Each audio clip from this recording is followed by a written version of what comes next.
Hey everybody, this is a quick video. If you have a Hoover brand washing machine that's a washer dryer and you're getting an E11 error code and you're wondering what is this error and how do I get rid of it? So I have some good news and some bad news for you.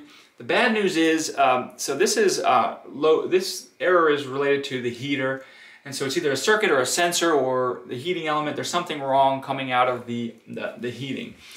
Which is going to require a technician to do. You're not going to be able to fix it yourself. The good news is that there is a workaround, which is that because it's a heating issue, anything that you do that doesn't require the heating should work while you're waiting for the technician to come. So if you do like just a cold cycle and a cold dry, it should be able to work like a no heat dry. You should be able to get it working until somebody comes.